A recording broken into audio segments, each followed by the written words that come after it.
మొట్టమొదటిగా మనం దేవుని యొక్క వాక్య భాగంలో నుండి యేసుక్రీస్తు వారు పలికిన 7 మాటలు చూద్దాం. ఆ 7 మాటలు అయిపోయిన తర్వాత యేసుక్రీస్తు వారు సిలువలో ఆయన దెబ్బలు పొందారు కదా, వాటి గురించి కొన్ని విషయాలు మనం గమనిద్దాం. తర్వాత చివరిగా యేసుక్రీస్తు వారితో పాటు 2 దొంగలు సిలువ వేయబడ్డారు. వారి పేర్లు మీరు విన్నది కరెక్టే. వారి పేర్లు, ఆ పేర్లు ఎక్కడ రాయబడ్డాయి, అసలు వాళ్ళని ఎందుకు ఆ విధంగా సిలువ వేసారు అనే విషయాల గురించి చూద్దాం. చివరిలో పెట్టాను అది, ఎందుకంటే ముందుగా పెట్టాను అనుకోండి కొంతమంది వెళ్ళిపోతే వాళ్ళు మిస్ అయిపోతారు. అందుకని సరే, మనం యేసుక్రీస్తు వారు చనిపోయినప్పుడు ఆయన మనం చూసే మొట్టమొదటి మాట ఏమన్నారు ఆయన? తండ్రి వీరు ఏం చేయుచున్నారు, వీరు ఎరుగరు కనుక వీరిని క్షమించు అని యేసుక్రీస్తు వారు చెప్పారు. క్షమాపణ. మన జీవితంలో మనం క్షమాపణ కలిగి ఉండాలి. మొట్టమొదటి మాట మనం చూసాం. తర్వాత మనం రెండో మాట ఏమన్నారు యేసుక్రీస్తు వారు? నువ్వు నాతో కూడా పరదైసులో ఉండు. చూడండి, లోకాసు వార్త 23వ అధ్యాయము. లోకాసు వార్త 23వ అధ్యాయము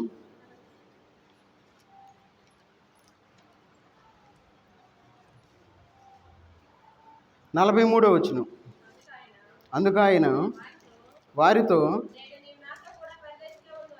నేడు నీవు నాతో కూడా పరదైసులో ఉందువని నిశ్చయముగా నీతో చెప్పుచున్నాను అని. నేను ప్రార్థన చేసుకుందాం. మహోన్నతుడైన దేవా, సర్వాధికారి అయిన దేవా, నీకు వందనాలు తండ్రి. ఈ మధ్యాహ్న కాల సమయంలో నాయన మీ పాసందులో చేరి మీ యొక్క మాటలు మేము ధ్యానించుకోవడానికి మీరు ఇచ్చిన కృపను బట్టి వందనాలు చెల్లించుకుంటూ ఉన్నాను తండ్రి. ఇక్కడ చేరిన ప్రతి కుటుంబాన్ని మీరు జ్ఞాపకం చేసుకుని తండ్రి, ఎవరైతే నేను ఏ బాధలో ఏ వేదనలో మీ సన్నిధికి వచ్చి ఉన్నారో తండ్రి, మీకు వాక్యం ద్వారా వారితో మాట్లాడమని అడుగుతూ ఉన్నా తండ్రి. చదవబడిన వాక్య భాగాన్ని మీరు దీవించి ఆశీర్వదించండి. మాకు కావాల్సిన ఆత్మీయ ఆహారాన్ని మాకు దయచేయండి. మీకు ఆత్మను మాకు తోడుగా ఉంచి నడిపించమని యేసుక్రీస్తు వారి నామంలో ప్రార్థించి అడిగి వేడుకుంటున్నాం తండ్రి, ఆమెన్. ఇక్కడ మనం చదువుకున్న వాక్య భాగాన్ని మనం పరిశీలించినట్లయితే లోకాసు వార్త 23వ అధ్యాయము 43వ వచనం ఏమంటా ఉన్నారంటే, నేడు నీవు నాతో కూడా పరదైసులో ఉందువని నీతో నిశ్చయముగా చెప్పుచున్నాను నేను. యేసుక్రీస్తు వారు రెండవ మాట ఏమని మాట్లాడుతూ ఉన్నారు? నువ్వు నాతో కూడా పరదైసులో ఉందువు. పరదైసు అని దేన్ని అంటారంటే, మృతుల లోకాన్ని పరదైసు అంటాం. ఎవరైతే ఈ లోకంలో చనిపోతారో, చనిపోయిన ప్రతి ఒక్కరూ అక్కడికి వెళ్ళాల్సిందే. చిన్న లేదు పెద్ద లేదు, ఎవరైనా సరే చనిపోయిన వాళ్ళు అందరూ అక్కడికి వెళ్ళాల్సిందే. అయితే అక్కడ మనకి 2 భాగాలు మనకు కనబడతాయి. యేసుక్రీస్తు వారు తన యొక్క ఉపమానంలో చెప్తారు. ఏమంటే, అబ్రహాము రొమ్మున లాజరు ఆనుకొని ఉంటాడు, కష్టాలు పడుతూ ఉంటాడు. ఎవరు? ధనవంతుడు. ఎందుకంటే మనకు దాన్నే పరదైసు అంటారు. అందుకే చూడండి, అపోస్తుల కార్యాలు 2వ అధ్యాయము, అపోస్తుల కార్యాలు 2వ అధ్యాయము 34వ వచనం చదవండి. 2:34. దావీదు పరలోకమునకు ఎక్కిపోలేదు. 32. ఈ యేసును దేవుడు లేపెను, దీనికి మేమందరము సాక్షులము. 31. క్రీస్తు పాతాళములో విడువబడలేదనియు ఆయన శరీరము కుళ్ళిపోలేదనియు దావీదు ముందుగా తెలుసుకొని. ఇప్పుడు వరకు చనిపోయిన వాళ్ళు ఎవ్వరూ పరలోకానికి వెళ్ళ. ఎవరైతే చనిపోతారో మన రక్త సంబంధికులు కానీ లేదంటే మనకు తెలిసిన వాళ్ళు కానీ, చనిపోయిన ప్రతి ఒక్కరూ ఈ పాతాళ లోకానికి వెళ్ళాల్సిందే. యేసుక్రీస్తు వారు చనిపోయిన తర్వాత ఆయన ఒక హామీ ఇస్తూ ఉన్నాడు. ఎవరికి? దొంగకు ఒక మాట చెప్తా ఉన్నాడు, నువ్వు నాతో కూడా పరదైసులో ఉందువు. పరదైసు అంటే ఎవరైతే యేసుక్రీస్తు వారిని నమ్ముకొని ఈ లోకంలో జీవిస్తూ ఉంటారో అది రెస్ట్ తీసుకునే ఒక ప్రాంతం. అది అంటే చనిపోయే ఆ మృతుల లోకంలో రెస్ట్ తీసుకునే ప్రాంతం అది. అయితే ఈ అక్కడ అంటే దాన్ని పాతాళం అన్నారు కదా, అక్కడ కష్టపడే వాళ్ళు చూస్తూ ఉంటారు. వాళ్ళు వీళ్ళని చూస్తారు, వీళ్ళు వాళ్ళని చూసేవారుగా ఉంటారు. అయితే యేసుక్రీస్తు వారు కూడా చనిపోయిన తర్వాత అందుకే అంటున్నాడు ఇక్కడ ఏమనంటే, క్రీస్తు పాతాళములో విడువబడలేదని. యేసుక్రీస్తు వారు పరదైసుకి వెళ్ళారు.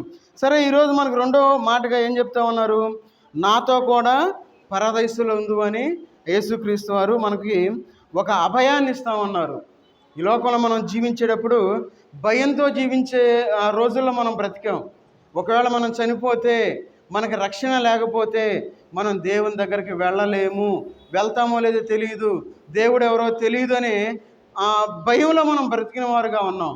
అయితే యేసుక్రీస్తు వారు ఏం చేశారంటే ఆ భయం నుండి మనల్ని విడుదల చేసిన వారుగా ఉన్నారు. అందుకే ఆయన ఒక అభయాన్ని మనకిస్తా ఉన్నాడు. ఏమనంటే, నువ్వు నాతో కూడా పరదైసులో ఉందువు. అభయాన్ని దేవుడు మనకిస్తా ఉన్నాడు.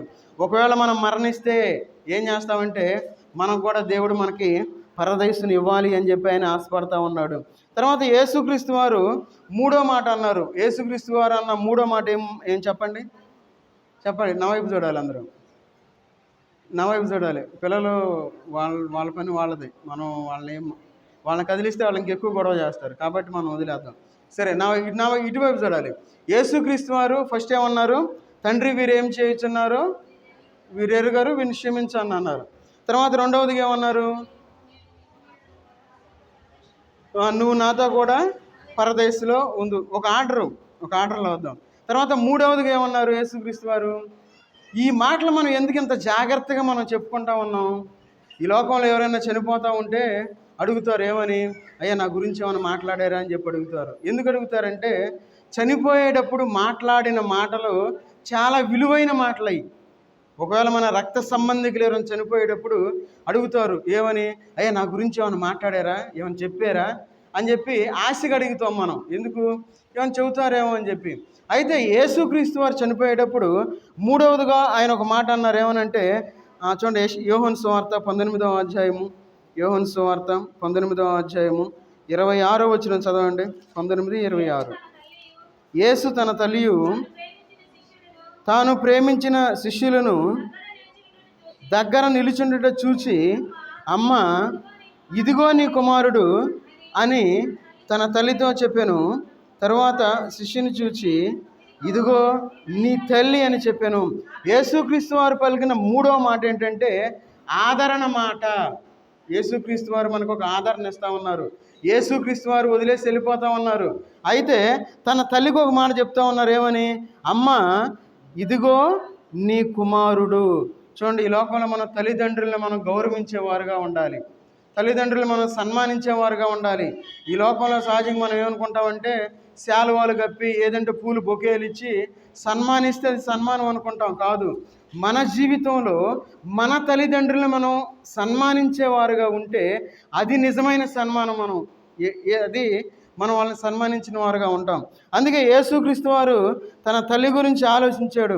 ఒకవేళ అట్లా అనుకొని ఉండవచ్చు, ఏమనంటే నేను చనిపోతా ఉన్నాను కదా, ఇక ఏముందలే పట్టించుకోవటం ఎందుకులే, ఎవరెవరి దగ్గర ఒక ముద్ద తింటుంది అనుకోవాలా. యేసుక్రీస్తు వారు తన తల్లి గురించి ఆలోచించి ఒక బాధ్యతగా ఫీల్ అవుతా ఉన్నాడు. ఏమనంటే చూడండి, అక్కడ ఏమన్నా, అమ్మ ఇదిగో నీ కుమారుడు అని తల్లితో చెప్పాను. తర్వాత శిష్యుని చూచి ఇదిగో నీ తల్లి అని చెప్పాను. చూడండి, ఎప్పుడైతే మనం దేవుని యొక్క శిలువ దగ్గరికి మనం వస్తామో, ఎప్పుడైతే దేవుని యొక్క పాదాల దగ్గరికి మనం వస్తామో, దేవుడు మనల్ని ఆదరించేవాడుగా ఉన్నాడు. ఆయన మనల్ని వదిలిపెట్టేవాడు కాదు. ఆయన అంత శ్రమలో ఉన్నప్పుడు ఆయన మనకి ఆదరణ మాటలు చెప్తూ ఉంటే దేవుడు మనల్ని వదిలిపెడతాడా? సహజంగా ఈరోజు మనకి కొంచెం పండగ కదా, పండగ రోజు కాబట్టి మనం దేవుని సన్నిధిలో కనబడతా ఉన్నాం. అయితే ప్రతి ఆదివారం మనకు పండగే. మనకు ఏదో ఫార్మాలిటీ కాదు. కొంతమంది ఏం చేస్తారంటే 40 రోజులు ఉపవాసం ఉంటారు. మనకి ప్రతిరోజు మనకి పండగే. ప్రతి ఆదివారం మనం పండగే. ఈ పండగ రోజున మనం మర్చిపోతా ఉన్నాం. ఏదో 40 రోజులు ఉపవాసం ఉండాలి, నేను పండగ చేయాలని చెప్పి పండగ చేసి పండగ క్రైస్తవులుగా ఈ లోకంలో మనం జీవించకూడదు. ఎందుకంటే నిజమైన క్రైస్తవులుగా మనం ఎప్పుడైతే ఉంటామో ఈ లోకంలో దేవుని యొక్క ఆశీర్వాదం మనం పొందగలం. ఎందుకు ఈ మాట చెప్తా ఉన్నానంటే ఈ లోకంలో మనం ఏమి చేస్తామో అది మన దగ్గరకు వచ్చింది. చూడండి, ఓబద్యా గ్రంథం 1వ అధ్యాయము, ఓబద్యా గ్రంథం 1వ అధ్యాయము, ఓబద్యా గ్రంథము 1వ అధ్యాయము 15వ వచనం చదవండి. ఒకే ఒక అధ్యాయం ఉంటుంది దాంట్లో. అయితే ఓబద్య 1:15, యెహోవా దినము అన్యజనులందరి మీదకి వచ్చున్నది, అప్పుడు నీవు చేసినట్టే నీకును చేయబడును, నీవు చేసినదే నీ నెత్తి మీదకి వచ్చును. ఎప్పుడైనా ఈ మాట మనం చదివామా? ఎప్పుడు మనం చదవాలి ఆ మాట? చూడండి, ఈ లోకంలో మనం ఏమి చేస్తే అది మన నెత్తి మీదకి వచ్చింది. ఎందుకన్నాడు ఒక మాట అంటా ఉన్నాడు, ఏమనంటే యెహోవా దినము అన్యజనులందరి మీదకి వచ్చుచున్నది. ఈ ఈ కాలంలో, మనం జీవించే కాలంలో కరోనా గురించి మనం విన్నాం. ఆ కరోనా గురించి మనం విన్నప్పుడు మనం మన జీవితంలో మనకు భయం వేసింది. ఎందుకు? అమ్మో కరోనా వస్తూ ఉంది అనుకున్నాం. రీసెంట్గా భూకంపాల గురించి మనం వింటా ఉన్నాం. ఆ మాట విన్నప్పుడు మనకు భయం కలిగింది. అమ్మో భూకంపం వచ్చి ఇన్ని వేల మంది చనిపోయారు అనుకున్నాం. తర్వాత యుద్ధాల గురించి మనం వింటా ఉన్నాం. అమ్మో యుద్ధాలు జరుగుతున్నాయి అనుకుంటా ఉన్నాం. లేదంటే కొత్త రోగం గురించి విన్నప్పుడు మనం ఏమనుకుంటా ఉన్నాం? అమ్మో పలానా జరుగుతూ ఉంది అనుకుంటా ఉన్నాం. మరి మనం భయపడతా ఉన్నాం, కానీ దేవుని దగ్గరికి రావాలి అనే విషయాన్ని మనం మర్చిపోతూ ఉన్నాం. అందుకే ఇక్కడ అంటా ఉన్నాడు, యెహోవా దినము అన్యజనులందరి మీదకి వచ్చున్నది, అప్పుడు నీవు చేసినట్టే నీకును చేయబడును. ఈ లోకంలో మనం ఉన్నంతకాలం ఆచార భక్తి మన జీవితంలో ఉండకూడదు. ఆచరణ భక్తి మన జీవితంలో మనం కలిగి ఉండాలి. ఆచార భక్తి అంటే ఏంటంటే వాళ్ళు చేస్తున్నారు కదా మనము చేయాలి అనేది ఆచార భక్తి. ఆచరణ భక్తి అంటే మన జీవితంలో బైబిల్లో ఉంది కదా, నేను బైబిల్ ప్రకారం చేయాలి అనేది ఆచరణ భక్తి. చాలా చోట్ల మనం చూస్తూ ఉంటాం, ప్రతి ఆదివారం బల్ల విరవాలి, దేవుని యొక్క శరీరాన్ని అక్కడ ఉంచాలి, ఆయన శరీరంలో మనం పాలు పంపులు పొందాలి అని మనకు తెలుసు. కానీ మనం దాన్ని చేయలేకపోతా ఉన్నాం. ఎందుకంటే దాన్ని ఆచరించలేని స్థితిలో మనం జీవిస్తూ ఉన్నాం. కానీ మనం ఆచారాన్ని చేస్తూ ఉన్నాం ఈ లోకంలో. అది చేయాలి, దేవుని కోసం నేను మాల వేసుకున్నాను, ఇది దేవుని మాలని ఈ మధ్యకాలంలో వచ్చేసింది. వైట్ బట్ తెల్ల షర్ట్ వేసేసుకొని ఒక బులుగు కండ వేసేసుకుంటున్నాం. ఆ 40 రోజులు చాలా జాగ్రత్తగా ఉంటారు. 41వ రోజు లోకంలో పడిపోతూ ఉంటారు. అలాంటి జీవితాన్ని మనం జీవించకూడదు. మనం ఆచరణ భక్తి జీవితాన్ని జీవించాలి. ఎప్పుడైతే మనం ఆచార భక్తిని మనం జీవిస్తూ ఉంటామో, మనం ఎట్లయితే జీవిస్తామో అది మన తల మీదకి వస్తుంది అని చెప్పి దేవుని యొక్క వాక్య భాగం సెలవిస్తూ ఉంది. అందుకంటున్నాడు, చాలా స్పష్టంగా చెప్తున్నాడు, నీవు చేసినదే నీ నెత్తి మీదకి వచ్చును. చూడండి, బైబిల్ ఎంత స్పష్టంగా చెప్తా ఉందో. ఈ లోకంలో మనం ఆచార ప్రకారం చేస్తే మన ఆశీర్వాదం ఆచారంలానే వస్తుంది. ఆచారం అంటే ఏంటి? అయ్యా ఈరోజు ఒక్కరోజే ఉంటాను అనేది ఆచారం. మనం ఆచరించేమనుకోండి, మనం ప్రాణం పోయే వరకు ఉంటాం. అది ఆచరణ. కాబట్టి యేసుక్రీస్తు వారు పలికిన 3వ మాట ఏమంటా ఉన్నారు? ఆయన ఆదరణ మాట మనకు కనబడతా ఉంది. అందుకే మనం చూడగలం, గలతీయులకు రాసిన పత్రిక 6వ అధ్యాయము 7వ వచనంలో, మనుషులు ఏమి విత్తుదురో ఆ పంటనే కోయుదురు. మన జీవితంలో ఆచరణ భక్తి కలిగి ఉండాలి. ఈ మాట అంటే మళ్ళీ ఇంకొకటి వచ్చింది, మరి ఆచరణ భక్తి అయితే మరి ఈరోజు ఎందుకు ప్రార్థన పెట్టాలి? ఎందుకంటే మనం చాలా తెలివిగల వాళ్ళం కదా. కొంతమంది మనసులో వచ్చే ఆలోచన అది, మరి ఈరోజు ఎందుకు ప్రార్థన పెట్టాలి, పెట్టకుండా ఉండొచ్చు కదా, వాళ్ళ చాలామంది పెడతలేదు. ఏమైంది? దేవుని యొక్క పేరుతో మనమేం డ్యాన్స్ వేయట్లేదుగా, లేదంటే మనం ఆడ ఎగరట్లేదుగా, రోడ్ల ఉంటే పడి తిరగట్లేదుగా. దేవుని మాటలు మనం మాట్లాడుకోవడానికి వచ్చాం, దేవుని యొక్క శ్రమను మనం తలంచుకోవడానికి వచ్చాం. కాబట్టి మనం చాలా జాగ్రత్తగా ఉండాలి ఈ లోకంలో మనం జీవించేటప్పుడు. తర్వాత 4వ మాట ఏమన్నారు యేసుక్రీస్తు వారు? 4వదిగా, ఏలి ఏలి లామా సబక్తాని. చూడండి, ఆ మాట మనం చదువు. మత్తయి సువార్త 27వ అధ్యాయము, మత్తయి సువార్త 27వ అధ్యాయము 46వ వచనం చదవండి. 3 గంటలప్పుడు యేసు ఏలి ఏలి లామా సబక్తాని అని బిగ్గరగా కేక వేసెను. ఆ మాటకు, నా దేవా నా దేవా నన్నెందుకు చెయ్యి విడిచితువని అర్థము. యేసుక్రీస్తు వారు శ్రమ పడినందుకు ఆయన ఫీల్ అవట్లా. యేసుక్రీస్తు వారు దెబ్బలు పొందినందుకు ఆయన బాధపడట్లా. యేసుక్రీస్తు వారు ఎందుకు బాధపడతా ఉన్నారంటే, యేసుక్రీస్తు వారు దేవుని నుండి వచ్చే ఎడబాటును తట్టుకోలేక అంటా ఉన్నారు. ఏమన్నారు? ఏలి ఏలి లామా సబక్తాని అని అంటా ఉన్నారంటే, దేవా నా దేవా నన్నెందుకు చెయ్యి విడిచితివి. మనం ఎన్ని రోజులు మనం దేవుని యొక్క సన్నిధిని విడిచిపెట్టాము. ఆదివారం మనం దేవుని సన్నిధిలో ఉండవలసిన మనము, ఆదివారం బలలో చేయవలసిన మనము, ఆదివారం దేవుణ్ణి ఆరాధించవలసిన మనము ఎన్ని వారాలు దేవుని సన్నిధికి రాకుండా మన ఇష్టానుసారంగా తిరిగిన వారుగా ఉన్నాము. అప్పుడు మనకు బాధ ఉండదు. మనం ఏం చేస్తాం? చూడండి, యేసుక్రీస్తు వారు ఎంత బాధపడతా ఉన్నారు. ఆయన ఎందుకంటే దేవుని యొక్క చెయ్యి విడిపించబడతా ఉంది, దేవుని యొక్క తెగదింపులు అవుతూ ఉంది అక్కడ. ఎప్పుడైతే దేవుడు యేసుక్రీస్తు వారి యొక్క చెయ్యి విడవకపోతే మరణము యేసుక్రీస్తు వారిని సమీపించదు. కాబట్టి దేవుడు యేసుక్రీస్తు వారి యొక్క చెయ్యిని వదిలిపెట్టినట్లు మనం చూస్తూ ఉన్నాం. చూడండి, అలాంటి బాధ మనం కలిగి ఉండాలి. మన జీవితంలో మనం బాధ ఎట్లా ఉంటుందంటే, ప్రార్థనకి రావాలంటే మనకు బాధ, ఈ లోకంలో మనం దేవుని సన్నిధిలో మనం గడపాలంటే మనకు బాధ, ప్రార్థన చేయాలంటే మనకు బాధ, వాక్యం చదవాలంటే మనకు బాధ, మన బిడ్డలను మనం దేవుని సన్నిధికి తీసుకురావాలంటే బాధ, మన భర్తని దేవుని సన్నిధికి తీసుకురావాలంటే అయ్యా తీసుకురావాలనుకుంటున్నాం కానీ అయ్యా రావట్లేదు, అయ్యా నేనేం చేసేది అంటున్నాం. మరి వాళ్ళ కోసం మనం ఎంత ప్రార్థన చేస్తా ఉన్నాం? ఈ లోకంలో మనం యేసుక్రీస్తు వారి కోసం ఏడ్చేవారుగా ఉన్నాం. యేసుక్రీస్తు వారు ఏం చెబుతూ ఉన్నారు? అమ్మ నా కోసం ఏడవద్దు, మీకోసం మీ కుటుంబం కోసం ఏడవండి అని చెప్తా ఉన్నారు. అయితే ఎప్పటికి కూడా అయ్యో నువ్వు నా కోసం ఎంత శ్రమ పెట్టావు అని చెప్పి మనం యేసుక్రీస్తు వారి కోసం ఏడ్చేవారుగా ఉన్నాం. అయ్యో నా భర్త మారలేదే, అయ్యో నా బిడ్డలు మారలేదే, అయ్యో నా భార్య మారలేదే, అయ్యో నా తల్లిదండ్రులు మారలేదే అనే బాధ మనం కలిగి ఉన్నామా? అస్సలు లేదు. మన జీవితంలో ఏదో నామకార్థంగా ఈ లోకంలో జీవిస్తూ ఉన్నాం. ఏదో గుడ్ ఫ్రైడే అంట, వెళ్ళాలి, కూర్చుందాం, ఏందో ఈ రేకులు, ఏదో మాకు ఈ కష్టం బాధ అనుకుంటా ఉన్నాం. ఈ కొద్ది శ్రమ కూడా మనం అనుభవించలేదనుకోండి, ఇది శ్రమ కూడా కాదు నాకు తెలిసి. ఇది మనకి ఏమన్నా కష్టమా? దీన్ని మనం కాసేపు కూర్చోలేకే ఏందయ్యా నువ్వు 1 గంటకు చదువుతావు, నువ్వు 2 గంటలు చదువుతావు, 3 అంటున్నావు అని మనం వెళ్ళిపోవచ్చు. చాలా జాగ్రత్తగా ఉండాలి. యేసుక్రీస్తు వారు దేవుడు చెయ్యి విడిచినందుకు ఆయన బాధపడతా ఉన్నాడు. ఆయన ఎంతగానో బాధపడతా ఉన్నాడు. ఎందుకంటే అలాంటి ప్రేమ కలిగిన వాడుగా ఉన్నాడు ఆయన దేవుని పట్ల. కాబట్టి మన యొక్క జీవితంలో మనం సహవాసాన్ని కోల్పోయేవారుగా ఉండకూడదు. ఈ లోకంలో మనం ఒక తీర్మానం తీసుకోవాలి ఈ గుడ్ ఫ్రైడే రోజు. ఏమనంటే, ఇక నుండి నేను దేవుని సహవాసాన్ని నేను కోల్పోను.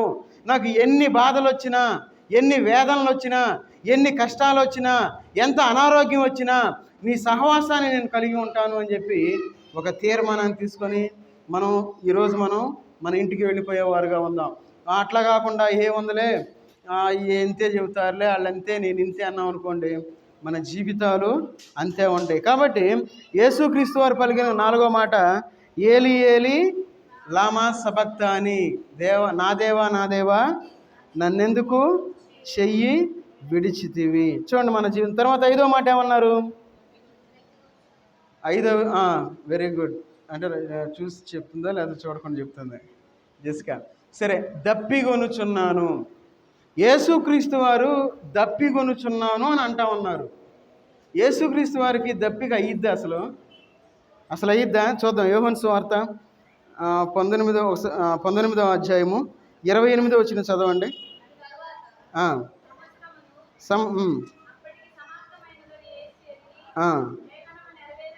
లేఖనము నెరవేరునట్లు నేను దప్పిగొనుచున్నానని. చాలు. చూడండి, యోహాను సువార్త 4వ అధ్యాయము 14వ వచనం. యోహాను సువార్త అక్కడ దప్పిగొనుచున్నాను అనే మాట అన్నట్టు మనం దప్పిగొనడు నిత్య జీవమునకై వానిలో ఊరేడి నీటి బొగ్గగా ఉండునని ఆమెతో చెప్పాను. ఇక్కడ యోహాను సువార్త 4వ అధ్యాయము 14వ వచనంలో నేనిచ్చు నీళ్లు త్రాగువాడెప్పుడును దప్పిగొనడు. యేసుక్రీస్తు వారు నీళ్లు ఇచ్చేవారుగా ఉన్నారు. ఆయన యేసుక్రీస్తు వారు ఇచ్చే నీళ్లు తాగితే దప్పిగొనరు. అయితే యేసుక్రీస్తు వారు దప్పికొంటా ఉన్నారు. ఎందుకు దప్పికొంటా ఉన్నారు? ఆయన మన కోసం దప్పికొంటా ఉన్నారు. చూడండి, అక్కడ ఇంకా చూడండి, నేను వానికిచ్చి నీళ్లు నిత్య జీవం కలుగుటకై వానిలో ఊరేడి నీటి బొగ్గగా ఉండునని ఆమెతో చెప్పాను. ఆయన దాహాన్ని తీర్చకుండా మనం ఎన్ని రోజులైందో ఆయన దప్పికొంటా ఉన్నారు. మనం ఏం చేస్తున్నామంటే చేదు చిరకని ఆయనకి ఇస్తూ ఉన్నాం. అదేందయ్యా మేమంత పాపం చేయలేదు, యేసుక్రీస్తు వారికి మేము చేదు చిరకని ఎట్లా ఇస్తామని మన క్వశ్చన్ మార్క్ వచ్చింది. మనం చేసేది అదే. ఎందుకంటే ఈ లోకంలో యేసుక్రీస్తు వారు ఆయన బిడ్డలుగా మనం జీవించవలసిన మనము ఈ లోకంలో మనం ఏం చేస్తున్నాం? ఈ లోకంలో ఆయనకి ఇష్టంగా మనం బ్రతికితే ఆయన సంతోషంగా ఉంటుంది. ఆయన మాట అండు, దప్పికొంచున్నాననే మాట ఆయనకి దప్పిక అవ్వదు. అయితే ఈ లోకంలో మనం పాపం చేస్తూ మరలా మరలా ఆయనకి మనం చిరకని అంటించేవారుగా ఉన్నాం, చేదు చిరకని. మనం ఈ లోకంలో పాపం చేస్తూ ఉంటాం. మనం ఎన్నిసార్లు మనం పాపం చేస్తే అన్నిసార్లు మనం చేదు చిరకని ఆయన నోటికి అందించేవారుగా మనం ఉన్నాం. ఆయన దప్పిక తీర్చేవారుగా మనం ఈ లోకంలో ఉండాలి. ఆయన దప్పిక తీర్చకుండా ఆయనకి చేదు చిరకని అందించేవారుగా ఈ లోకంలో జీవిస్తూ ఉన్నాం. చూడండి, మన యొక్క పాప జీవితం అలాంటి జీవితం, మన యొక్క శాప జీవితం అలాంటి జీవితం. మనం పరిశుద్ధపరచబడిన తర్వాత ఆయన సన్నిధిలో ఉండవలసిన మనము లోకంలోనికి వెళ్ళి చేదు చిరకన ఆయనకి ఇస్తా ఏం చేస్తూ ఉన్నాం? యేసుక్రీస్తు వారిని బాధించేవారుగా ఈ లోకంలో మనం జీవిస్తూ ఉన్నాం. మన జీవితాలు ఆ విధంగా ఈ లోకంలో జీవించకూడదు. మనం అలాంటి ప్రయత్నం మనం చేయకూడదు. యేసుక్రీస్తు వారికి చేదు చిరకనిచ్చే ప్రయత్నం మనం చేయకూడదు. ఆ ప్రయత్నం చేయకూడదంటే ప్రతి సంఘ గుడికి మనం రావాలి, ప్రతి విజ్ఞాపన గుడికి మనం రావాలి, ప్రతి స్త్రీల గుడికి మనం రావాలి, ప్రతి ఉపవాస గుడికి మనం రావాలి, ప్రతి ఆల్ నైట్ ప్రేయర్కి మనం రావాలి, ప్రతి ఆరాధనకి మనం రావాలి. ఎవరైతే ఆ విధంగా చేస్తూ ఉంటారో వారి జీవితాల్లో దేవుని యొక్క దప్పిక తీర్చేవారుగా వారు ఉంటారు. ఎవరైతే ఆ విధంగా ఉంటారో, ఆ విధంగా చేయకుండా ఉంటారో వారి జీవితాలు ఎట్లా ఉంటాయంటే దేవునికి చేదు చిరకని అందించేవారుగా ఉంటారు. మన జీవితాలు ఎట్లా ఉండాలి? చేదుగా ఉండకూడదు మన జీవితాలు. మన జీవితాలు తీపిగా ఉండాలి. మన జీవితాలు ఫలభరితంగా ఉండాలి. మన జీవితాలు ఆశీర్వాదకరంగా ఉండాలి. మన బ్రతుకులు మార్చుకునేవారుగా మనం ఉండాలి. ఏదో ఆచారమైన భక్తి మనం చేస్తా దేవుణ్ణి మనం వదిలిపెట్టి ఈ లోకంలో మనం జీవిస్తే మనం ఆశీర్వదించబడం అంటే అదొక మంచి మాట కాదు. ఎందుకంటే ఏదైందయ్యా నువ్వు సేవకుడై ఉండి ఆ మాట చెబుతున్నావు అంటారు. లేదు, ఆచరణ భక్తి మన జీవితంలో కలిగి ఉండాలి. మనం ప్రశ్నించేవారుగా ఉండాలి. అయ్యా పలాంది మీరు ఎట్లా చేస్తూ ఉన్నారు, మీరు ఎందుకు చేయట్లేదు అని మనం ప్రశ్నించేవారుగా ఉండాలి. మరి ఆ విధంగా మనం ప్రశ్నించాలంటే మనం ఏం చేయాలి? దేవుని యొక్క జ్ఞానాన్ని మనం తెలుసుకోవాలి. మరి దేవుని యొక్క జ్ఞానాన్ని తెలుసుకోవాలంటే ఏం చేయాలి? మనం ఊరిని వచ్చి కూర్చుంటే కుదరదు. చదువు వచ్చిన ప్రతి ఒక్కరూ రాసుకోవాలి. చదువు రాని వాళ్ళు చదువు వచ్చిన వాళ్ళ చేత చదువు చెప్పించుకొని అది నోట్ చేసుకునేవారుగా ఉండాలి. మా చిన్నతనంలో అక్షర జ్యోతి అని ఏదో పెట్టేవాళ్ళు, లాంతర్లు ఇచ్చి కూర్చోబెట్టి చదువు చెప్పించేవాళ్ళు, సంతకాలు నేర్పించేవాళ్ళు. వాళ్ళకి ఫ్రీగా పలకలు వచ్చాయి, బుక్స్ వచ్చాయి. మంచి రంగురంగులు మీకు గుర్తుందో లేదో, ఇప్పుడు కూడా చేస్తున్నారో తెలియదు. మరి మనం దేవుని కోసం మనం చదువు నేర్చుకోవడంలో తప్పేమన్నా ఉందా? బ్యాంకులో సంతకం పెట్టడం కోసం మనం చదువు నేర్చుకుంటాం, ఏదన్నా చదవటం కోసం చదువు నేర్చుకుంటాం. మరి దేవుని కోసం మనం ఎందుకు నేర్చుకోలేకపోతా ఉన్నాం? మరి చదువు వచ్చిన వాళ్ళు ఎందుకు సైలెంట్గా ఉండాలి? చాలా జాగ్రత్తగా ఉండాలి. ఈ లోకంలో మనం జీవించేటప్పుడు దేవుని యొక్క జ్ఞానాన్ని మనం పట్టుకోవాలి. ఏదో ప్రియమైన వారులారా అని నేను చెప్పవచ్చు, చాలా ఈజీ. ఎందుకంటే అందరిలాగా ఆయన పెద్ద కొండ ఎక్కాను, ప్రియమైన వారులారా నా సహోదరులారా అని నేను చెప్పొచ్చు. అది నేను అట్లా మార్చలేను. నా ఎట్లానే ఉంటుంది కాబట్టి ఇంతే కంటిన్యూ చేస్తాను. మన జీవితంలో ఎట్లా ఉండాలి? దేవునికి మనం ఇష్టంగా మనం ఉంటే ఆయన దప్పి తీర్చేవారుగా మనం ఉంటాం. ఒకవేళ నేను అట్లా చెప్తే చాలాసేపు చెప్పొచ్చు, కానీ ఎందుకో దేవుడు ఆ మనసు చాలామంది నాకు సలహా ఇచ్చారు. ఏమనంటే కొంతమంది పెద్దవాళ్ళు కూడా చెప్పారు, అయ్యా నువ్వు అంత స్పీడ్ వెళ్ళిపోతున్నావు, నువ్వు అంత స్పీడ్ అవసరం లేదు, కొంచెం స్లోగా ఉండాలి, కొంచెం స్టైల్ మార్చి అన్నారు. స్టైల్ మార్చాలంట. మనం కూడా ఈ లోకంలో వేషధారుల వలె ఉంటాం. ఉదాహరణ చెప్తున్నా, అంతేగాని నేను ఎవరిని కించపట్టలా. ఒకవేళ మన జుట్టు నెరిసిందనుకోండి, జుట్టు నెరిసినప్పుడు దేవుడు ఏం చెప్తా ఉన్నాడు? తల నెరియుట శోభస్కరము అని చెప్పి బైబిల్ చెప్తా ఉంది. ఒకసారి చెప్పా, మనకు వచ్చేవాళ్ళు 2 మానేశారు. మీకు గుర్తుందో లేదు, మన మందిరానికి వచ్చేవాళ్ళు 2 రాట్ల వెళ్ళిపోయారు వాళ్ళు. శోభస్కరము. నేనేం చేశాను? ఈ వైట్ జుట్టుకి బ్లాక్ కలర్ వేసేసి నేను వచ్చేసి బాగా చెప్తా ఉన్నాను అనుకోండి, మొట్టమొదటి వేషధారిని నేనే. ఎందుకు? దేవుడు శోభస్కరము అన్నదాన్ని అట్లా వదిలేయకుండా నేను రంగేసుకొచ్చి చెప్పి మాట్లాడుతూ ఉన్నాను అనుకోండి, నేను మీతో చెప్పగలనా? అమ్మ మీరు ఎట్లా ఉండాలి, ఎంత జాగ్రత్తగా ఉండాలి, మనం వేషధారుల వలె ఉండకూడదు అని నేను బోధించగలనా? బోధించే వాళ్ళు ఉన్నారు, అది సెకండరీ. నేనైతే చెప్పలేను. ఎందుకంటే మనం ఉండి మనం చెప్పేవారుగా ఉండాలి. వేషధారులుగా ఈ లోకంలో మనం జీవించకూడదు. ఎందుకు ఈ మాట చెప్తా ఉన్నానంటే, ఆయన దప్పిక మనం తీర్చేవారుగా ఉండాలి. చేదు చిరకను మనం అంటించేవారుగా ఉండకూడదు. ఆయన ఇష్టలంగా ఈ లోకంలో మనం జీవించాలి. చూడండి, తలనెరుటే శోభస్కరం అంటే దేవునికి ఇష్టమైన కార్యం. మనం ఏం చేస్తున్నాం? చక్కగా కోటింగ్, ఇప్పుడు కూడా 5 నిమిషాల్లో నలబడే వచ్చేసిన షాంపూలు అంట. 5 నిమిషాలే, కష్టపడే అవసరం లేదు. ఇంతకుముందు ఎట్లా ఉండేదంటే అరగంట సేపు అట్ట పెట్టుకునేవాళ్ళు. అట్ట పెట్టుకుంటే లోపల నరాలు వీక్నెస్ వచ్చి కొంతకాలానికి పెరాలసిస్ వచ్చేది. కొంతమందితో నేను చెప్పా, జాగ్రత్తగా ఉండండి, అట్లా పెట్టుకోవద్దని. వాళ్ళకు వచ్చిన తర్వాత నేను మాట్లాడలేదులే, చెప్తున్న మాట. మన జీవితంలో చూడండి, చాలా జాగ్రత్తగా ఉండాలి. చిన్న చిన్న విషయాల్లో మనం తప్పిపోతూ ఉన్నాం. చిన్న విషయాల్లో మనం తప్పిపోకూడదు.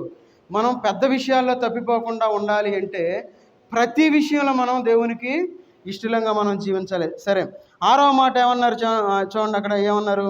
యోహాను సువార్త 19వ అధ్యాయము 30వ వచనం చదవండి. యోహాను సువార్త 19వ అధ్యాయము 30వ వచనం.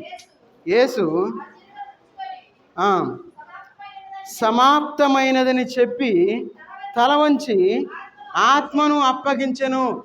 యేసుక్రీస్తు వారు పలికిన 6వ మాట సమాప్తమైనది.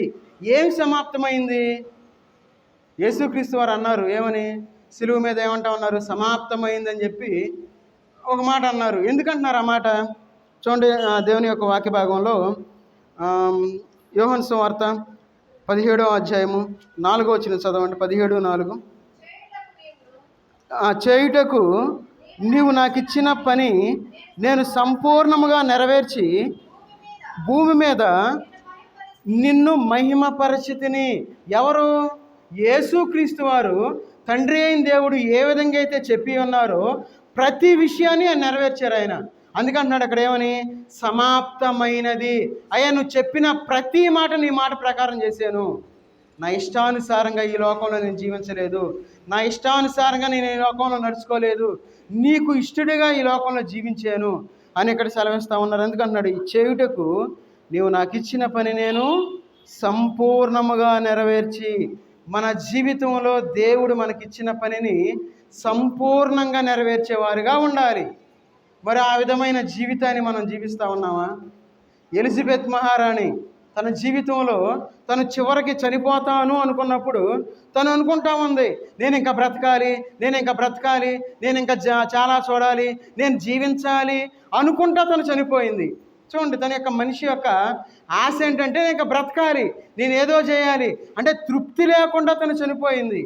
అయితే యేసుక్రీస్తు వారు చూడండి తృప్తిగా అంటే చెప్తా ఉన్నారు ఏమని? సమాప్తమైనది. మరి మన జీవితంలో మనం అట్లా చెప్పగలమా? మనం మన గుండె మీద చేసుకొని నాకు ఈ లోకంలో ఎవరు శత్రువులు లేరు అని చెప్పగలిగే దమ్ము మనకుందా?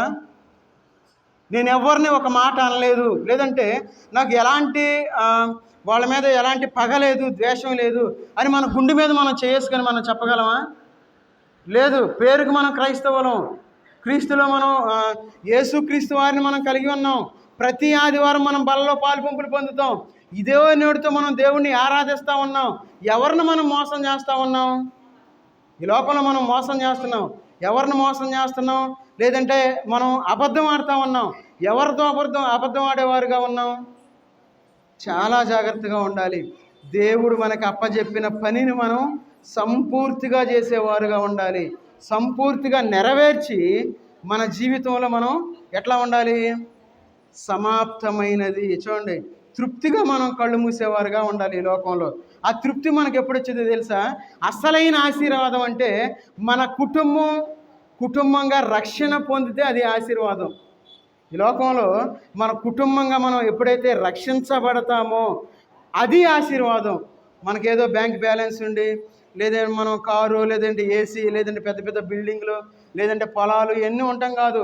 మన కుటుంబం రక్షించబడితే అది ఆశీర్వాదం. ఒకవేళ మన కుటుంబం రక్షించబడిన తర్వాత ఒకవేళ అప్పులు ఉండొచ్చు, ఒకవేళ మనం దరిద్రమైన స్థితిలో ఉండవచ్చు, ఒకవేళ మనం లేని స్థితిలో ఉండొచ్చు, ఒకవేళ మనం గడవని స్థితిలో ఉండొచ్చు. ఏ స్థితిలో ఉన్నా మనం ఆశీర్వదించబడిన వారమే. ఎందుకంటే దేవుడు మన కుటుంబాన్ని పరలోకంలో ఒక మంచి ఉన్నతమైన స్థితిలో ఉంచాలి అని చెప్పి ఆయన ఆశపడుతూ ఉన్నాడు. కాబట్టి ఈ లోకంలో మనం జీవించేటప్పుడు సమాప్తమైనదని యేసుక్రీస్తు వారు ఏ విధంగా అయితే చెప్పి ఉన్నారో ఆయన యొక్క ఆజ్ఞలను మనం సంపూర్తిగా నెరవేర్చేవారుగా ఉండాలి. అట్లా కాకుండా భయం ఈ లోకంలో ఏంటంటే భయం కలిగి ఉంటాం. ఎవరైతే దేవుని యొక్క జ్ఞానాన్ని కలిగి ఉంటారో వాళ్ళకి భయం ఉండదు. ఇప్పుడు సింహం ఉంది, సింహం ఎప్పుడైనా భయంతో ఉన్నట్లు మనం చూడగలమా? ఒకవేళ అది ఆకలితో ఉన్నా సరే అది ఎట్లా ఉంటుంది తెలుసా? ఆ మొహంలో గంభీరంగా ఉంటుంది సింహం. మరి మనం క్రైస్తవులుగా ఉన్నాం, ఈ లోకంలో ఉన్న సమస్తం అందే. ఎందుకంటే మన దేవుడు ఆయన, మన దేవుడు ఆయన, మనం దేవుని యొక్క పిల్లలం. మరి మనం ఎందుకు ఉసూరుమంటా కూర్చోవాలి? మనం ఎందుకు దిగులు పడతా ఉండాలి ఈ లోకంలో? దేవుడు ఒక్క క్షణంలో మన యొక్క స్థితిని మార్చేవాడుగా ఉన్న ఒక్క క్షణం అంతే. మనం అనుకుంటాం ఏమని, అయ్యో ఎంతో సమయం పట్టిద్దేమో అనుకుంటాం. లేదు, ఒక్క క్షణంలో మన యొక్క బ్రతుకులు మారిపోతాయి. నిన్న రాత్రి టీవీ పెడితే ఒక వార్త, అప్పుడప్పుడు టీవీ వార్తలు పెడతా ఉంటారు. ఆ తల్లి ఇద్దరు చిన్న బిడ్డల్ని నరికేసి దూకి చనిపోయింది. అపవాది ఏం చేస్తుందంటే మన కుటుంబంలోనికి ఆ విధంగా వచ్చేస్తూ ఉంటుంది.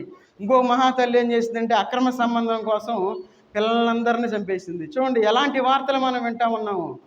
మనం ఈ లోకంలో ఎంత జాగ్రత్తగా మనం ఉండాలో, మన కుటుంబాన్ని జాగ్రత్తగా మనం కాపాడుకోవాలో, మన కుటుంబాన్ని మరి మనం కాపాడుకుంటా ఉన్నామా? ఎవరైతే దేవుని యొక్క ఆజ్ఞ చొప్పున, దేవుని యొక్క చిత్తం చొప్పున ఈ లోకంలో జీవిస్తూ ఉంటారో, మన మీద ఎంతమంది ఎన్ని పన్నాగాలు పనినా, మన వెనక ఎన్ని గుంటలు తవ్వినా, మనల్ని ఎంతమంది ఎవరైనా బాధించాలని చూసినా ఎవరు మనల్ని ఏది చేయలేరు అని మనం గుర్తించాలి. కాబట్టి యేసుక్రీస్తు వారు పలికిన 6వ మాట సమాప్తమైనది. మన జీవితంలో యేసుక్రీస్తు వారు చెప్పిన ఆజ్ఞలు, ఆయన కట్టడలను మనం అనుసరించి వాటిని ఆచరించేవారుగా ఈ లోకంలో మనం జీవించేవారుగా ఉండాలి. చూడండి 7వ మాట ఏమన్నారు? తండ్రి నీ చేతికి నా ఆత్మను అప్పగించుకొనుచున్నాను. చూడండి, తండ్రి నీ చేతికి నా ఆత్మను అప్పగించుకొనుచున్నాను అంటే ఇది సిద్ధపాటు. ఈ లోకంలో మనందరం చనిపోవాలి, అందరూ చనిపోవాల్సిందే. ఒకవేళ ఒకళ్ళు ముందు వెళ్తారు, ఒకళ్ళు వెనక వెళ్తారు, అంతే, తేడా ఏమీ లేదు. పోయిన సంవత్సరం ఈ టైంలో మనం చూసిన వాళ్ళు ఈ సంవత్సరం మనం చూడలేకపోయాం. 2025వ సంవత్సరంలో 2024వ సంవత్సరం పండగకి మనం చూసిన వాళ్ళని ఎందుకు చూడలేకపోయాం? మరణము అనేది అందరికీ వస్తుంది. అయితే ఈ మరణం వచ్చినప్పుడు మనం ఏం చేయాలంటే మన ఆత్మను మనం దేవునికి అప్పగించుకునేవారుగా ఉండాలి. అప్పుడు మనకు ఒక నిరీక్షణ ఉంటుంది. ఎందుకంటే మన ఇక్కడే మొన్న రీసెంట్గా భార్యాభర్తలు ఇద్దరు చనిపోయారు కదా, గుర్తుంది? అక్కడ ఫ్లెక్స్ కూడా వేశారు. ఆ భార్య చనిపోయిన తర్వాత ఆయన పాస్టర్ గారు అంట, నాకు అంత తెలియదు, అంటే మనం ఎవరిలో కలవం కదా, ఆయన పాస్టరే, మీటింగ్లకి అట్లా వెళ్తూ ఉంటాడు. ఆ భార్య చనిపోయిన తర్వాత ఆయన కూడా ఏదో ఒకటి వచ్చి తినేసాడు. మధ్యాహ్నానికి ఆయన కూడా చనిపోయాడు. చూడండి ఎంత విచారం. ఇద్దరు చనిపోయారు, అక్కడ బ్యానర్ వేసారు. మన జీవితంలో మనం ఎట్లా ఉండాలంటే మన కుటుంబాన్ని మనం కాపాడుకునేవారుగా ఉండాలి. అపవాది ఏం చేస్తుందంటే ఇది రెడీగా ఉంటుంది. రెడీగా ఎప్పుడు వెళ్దామా, ఈ కుటుంబంలో ఎప్పుడు గొడవలు పెడదామా, ఈ కుటుంబంలో సమాధానం లేకుండా ఎప్పుడు చేద్దామా, ఈ కుటుంబంలో శాంతి లేకుండా ఎప్పుడు చేద్దామా, ఈ కుటుంబంలో మరణాన్ని ఎప్పుడు అనుమతిద్దామా అని అపవాది రెడీగా ఉంటుంది. మనం ఏం చేస్తాం?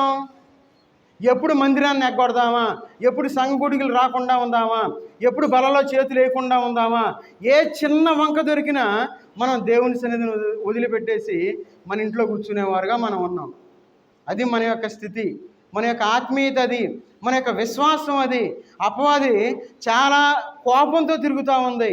అపవాది పొంచి ఉంది, గర్జించు సింహం వలె తిరుగుతూ ఉంటే మన జీవితంలో మన కుటుంబాన్ని కట్టుకోలేని వారుగా ఉన్నాం.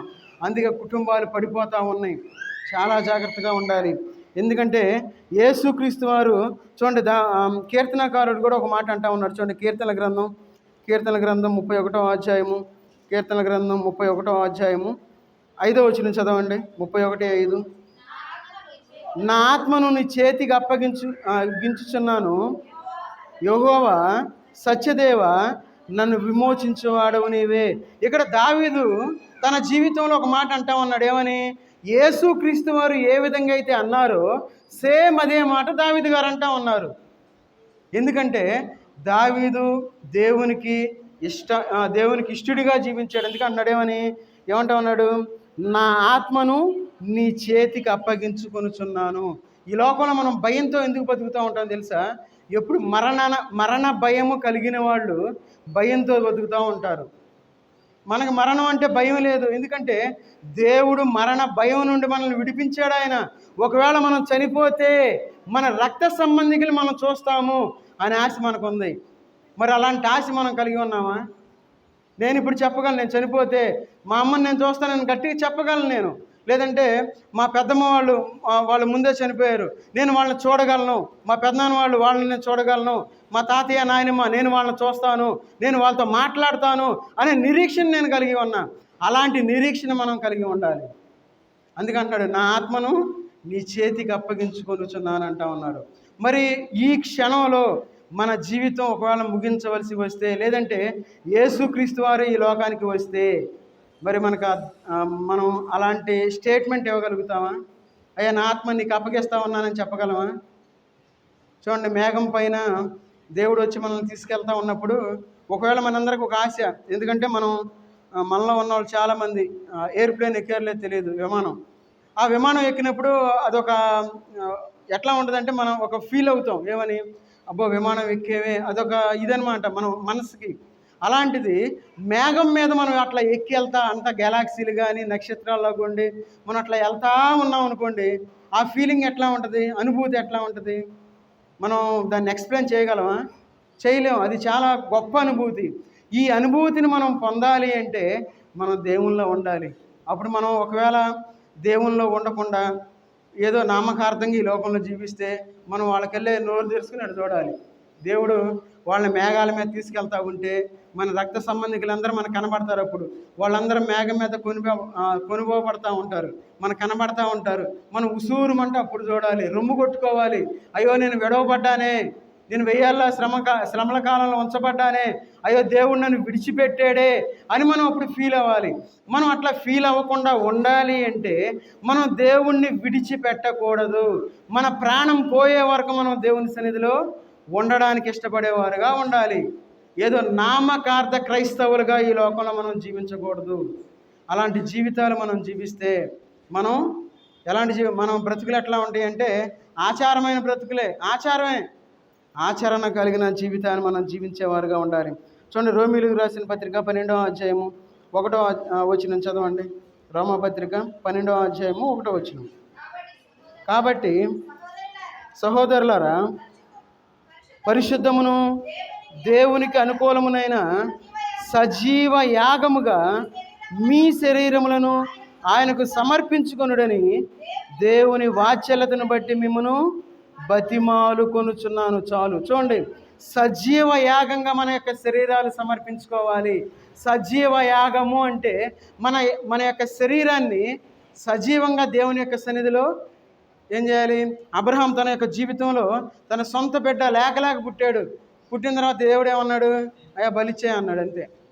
భార్యతో కూడా చెప్పాల, ఎందుకంటే స్త్రీలు బలహీనులు. ఒకవేళ చెప్తే ఏడ్చి గొడవ చేసేదేమో, ఒకవేళ ఆ బిడ్డని దాచిపెట్టేదేమో, ఆ బిడ్డని తప్పించేదేమో.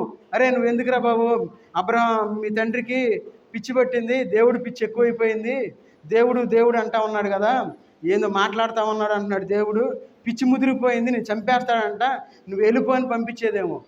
కానీ అబ్రహాము చూడండి ఎంత సిద్ధపడ్డాడు, బలి ఇయ్యడానికి సిద్ధపడ్డాడు. అదేవిధంగా అందుకే విశ్వాసులకు తండ్రి అయ్యాడు అబ్రహాము. మరి మన జీవితంలో మన విశ్వాసం ఎట్లా ఉంది?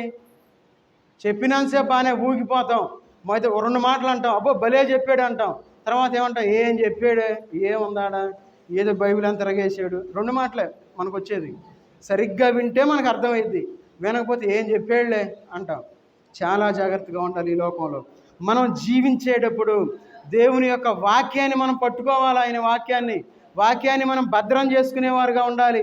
వాక్యానుసారంగా ఈ లోకంలో మనం జీవించేవారుగా ఉండాలి. అందుకే అన్నాడు సజీవ యాగముగా. ఈరోజు నేనేమనుకున్నానంటే యేసుక్రీస్తు వారితో పాటు ఆ దొంగలు ఉన్నారు కదా, వాళ్ళ గురించి ఏదైనా కొత్త విషయం చెప్పాలి. ప్రతి వారం మనం వెళ్ళి 1వ మాట 2వ మాట 3వ మాట చెప్పుకుంటున్నాం కదా, కొత్త విషయం చెప్పాలని చెప్పి అనుకుంటా ఉన్నా, దేవుణ్ణి ప్రార్థన చేశాను.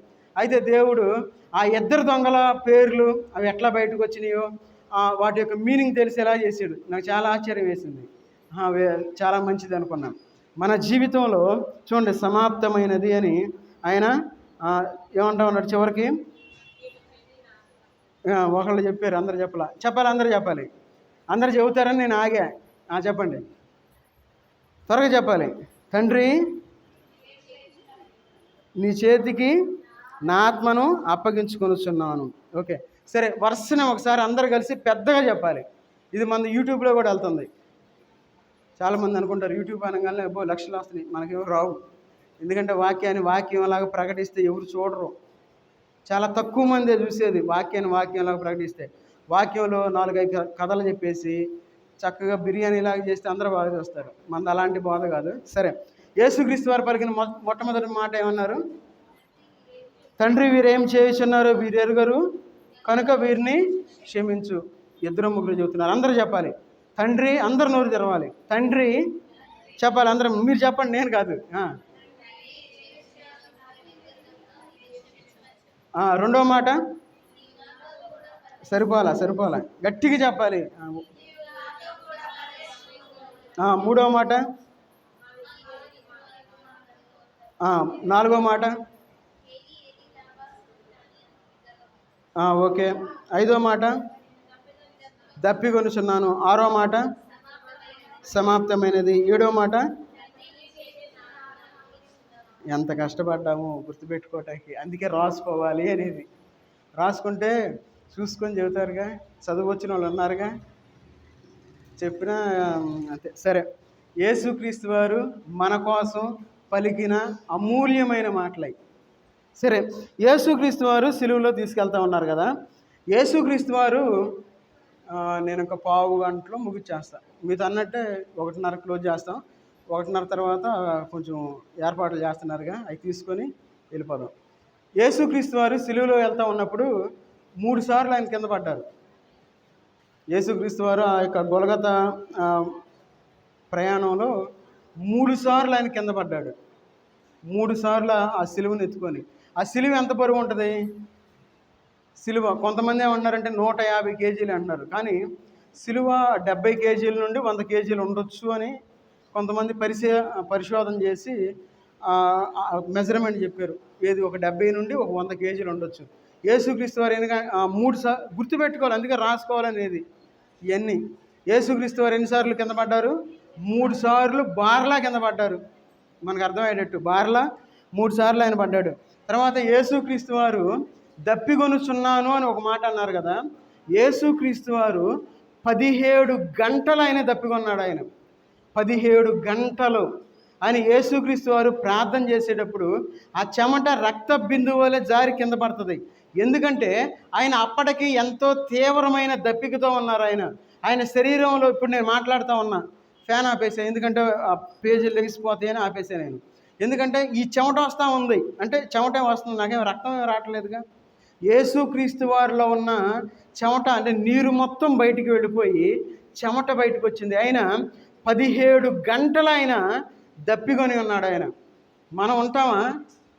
కొంచెం ఇప్పుడే ప్రార్థన వచ్చి అయిపోయే వరకు కూడా ఉండలేం. వెళ్తాం, 4 సార్లు వాటర్ తాగుతాం. చల్లటి మంచినీళ్ళు అయితే ఒక 2 గ్లాసులు ఎక్స్ట్రా తాగుతాం. చూడండి, ఆయన మన కోసం ఎంత కష్టపడ్డాడు. ఆయన మన కోసం ఎంత వేదన పడినట్లు మనం చూస్తూ ఉన్నాం. ఆయన శరీరం మొత్తం మీద సుమారుగా 5,480 గాయాలైనవి. 5,480 గాయాలు, గాయం శరీరం మొత్తం. The fashion of the Christ cinema చూసారా? అయ్యో, మేము సినిమాలు చూడడం, మేము అంత భక్తిపరులు లేరంటారా?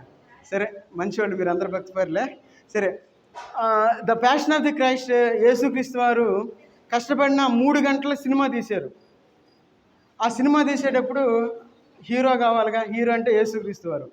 యేసుక్రీస్తు, ఆయన పేరు నాకు గుర్తులేదు, ఆయన తీసుకొచ్చారు. ఈ సినిమా షూటింగ్ జరిగేటప్పుడు కొట్టాలుగా కొరడా పెట్టి పొరపాటున ఆయన కడుపులో ఒక దెబ్బ తగిలింది అంతే. కడుపు చీలిపోయింది. సడన్గా ఆ సినిమా మొత్తం షూటింగ్ మొత్తం ఆపేశారు. హడావుడిగా ఆయన తీసుకొని హాస్పిటల్కి వెళ్ళారు. నిర్మాత ఫీల్ అవుతా ఉన్నాడు. ఏమని? అయ్యో, ఈయన ఏమంటాడో, చనిపోయే స్థితికి వెళ్ళిపోయాడు ఆయన, ఈయన ఏమన్నా అంటాడేమని చెప్పి ఫీల్ అవుతా ఉన్నాడు.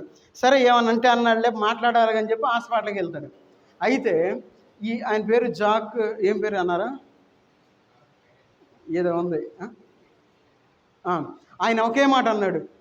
ఆయన ఏడుస్తూ ఒక మాట చెబుతాడు, యేసుక్రీస్తు వారు నా కోసం ఎంత శ్రమ పెట్టబడ్డా, ఒక్క దెబ్బ తగిలితే నేను హాస్పిటల్లో ఉన్నాను, చనిపోయే స్థితికి నేను వెళ్ళిపోయాను. ఆయన నన్ను ఎంతగా ప్రేమించాడా, నేను బాప్తీసం తీసుకొని నేను మారు మనసు పొంది బాప్తీసం తీసుకుంటానని చెప్పి ఆ నిర్మాతతో చెప్తాడు. చూడండి ఎంత మారు మనసు వచ్చిందో, ఒక దెబ్బ పొరపాటును తగిలితే. చూడండి మీరు ఆ సినిమా చూడండి, అర్థం కాదు మీకు, అది వేరే లాంగ్వేజ్లో ఉంటుంది. ఆ 3 గంటల సేపు ఆయన్ని హింసించడమే చూపిస్తాడు. అంటే సినిమా చూడండి అనగానే మీరు ఎక్కడికి వెళ్ళిపోవద్దు, సినిమాలు చూడమని చెబుతే అనుకోవద్దు, అంటే ఇదేమీ లేదు. సరే, ఎందుకు ఈ మాట చెప్తా ఉన్నానంటే, యేసుక్రీస్తు వారి యొక్క శరీరం మీద 5480 గాయాలైనవి. మనిషి అనేవాడు ఎవరైనా బతుకుతారా అన్ని గాయాలైతే? ఎవరైనా ఒక్క దెబ్బ తగిలితేనే రక్తం పోతే శ్రోదెబ్బకి కింద పడిపోతాం మనం. అయ్యో రక్తం అంతా పోయిందే, చచ్చిపోయాడు అంటాం. చూడండి, ఆయన మనల్ని ఎంతగా ఎంత బాధను అనుభవించాడు ఆయన శరీరం మన శరీరంతో ఉన్నాడు ఆయన ఎంత బాధను అనుభవించాడు. చిన్న గాయం అయిందనుకోండి మన ఏలుకి, అబ్బా భలే ఉంది, తీపిగా ఉందని చెప్పి నోట్లో పెట్టుకుంటామా, ఎంత బాధపడిపోతామో. మన బిడ్డకి చిన్న ఏదన్నా తగిలింది అనుకోండి, ఏదన్నా కాలిందే అనుకోండి, మన మనసు ఎంత అల్లాడిపోద్ది, అయ్యో నా బిడ్డకి ఎంత అయ్యిందే అని. ఆయన మన కోసం అన్ని గాయాలు పొందాడు. తర్వాత ఆయన ముళ్ళ కిరీటం పెట్టబడింది కదా, ఆ ముళ్ళ కిరీటానికి 17 ముళ్ళు ఉన్నాయి. ఈ ముళ్ళ కిరీటానికి ఒక ముళ్ళు ఉంటేనే మనం చాలా కష్టపడతాం, చాలా బాధపడతాం, ఏది చిన్న ముళ్ళు ఉంటేనే. అలాంటిది 17 ముళ్ళు తలలో దిగితే ఎట్లా ఉంటుంది చూడండి. దిగిన ముళ్ళు ఊరిన ఉంటాయా, రక్తం ఇట్లా కారిద్ది, ఇట్లా కారుకుంటూ వచ్చేస్తుంది. ఎప్పటికి చాలామంది ఏమంటారంటే యేసుక్రీస్తు వారు లేరంటారు. ఎప్పటికీ ఆయన అంగి భద్రపరచబడి ఉన్నది. ఆయన అంగిని ఏం చేశారంటే ఆ మ్యూజియంలో పెట్టి దాచిపెట్టారు, ఎప్పటికి కూడా ఉంది. అయితే ఆ అంగి ఆయనదా కాదని డౌట్ వచ్చింది. మరి డౌట్ వచ్చినప్పుడు ఏం చేయాలి, నిరూపించుకోవాలిగా. రక్తంతో ఉన్న అంగి దొరికింది, ఈ అంగి యేసుక్రీస్తు వారిదా కదా కన్ఫర్మ్ చేయాలి. అప్పుడు ఏం చేశారంటే బాగా జబ్బు ఉన్న వ్యక్తిని తీసుకొచ్చి దాన్ని అంటుకొని ఇచ్చారు. అంటుకున్న వెంటనే స్వస్థ వచ్చింది. అప్పుడు అలా కన్ఫర్మ్ అయింది, ఏమనేది, యేసుక్రీస్తు వారి యొక్క రక్తం ఉంది కాబట్టి స్వస్థత పొందాడని చెప్పి దాన్ని భద్రంగా దాచిపెట్టారు. ఎందుకంటే అందరూ వచ్చి కొట్టుకున్నారనుకోండి అది పాడైపోద్ది. అందుకని ఒక గ్లాసులో పెట్టి దాన్ని జాగ్రత్తగా భద్రపరిచారు, ఎప్పటికి కూడా మనం చూడవచ్చు.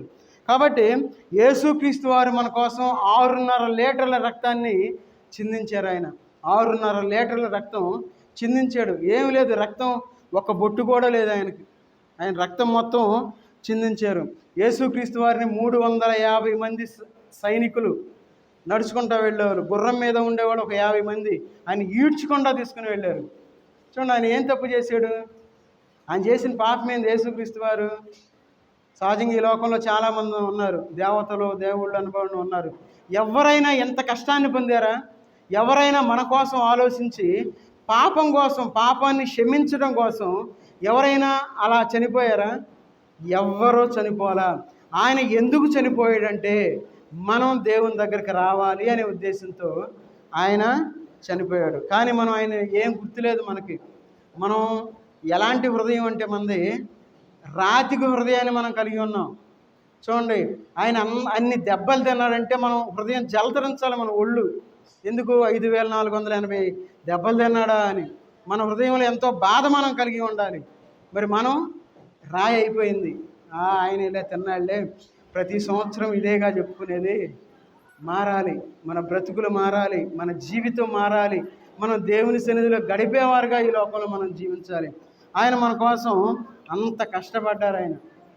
ఆయన అందుకే ఆయన మన కోసం బాధపడతా ఉన్నాడు, మనం ఆయన కోసం బాధపడేవారుగా లేము. కాబట్టి యేసుక్రీస్తు వారి సిలువలో మన కోసం అంత శ్రమలు పొంది ఉన్నారు.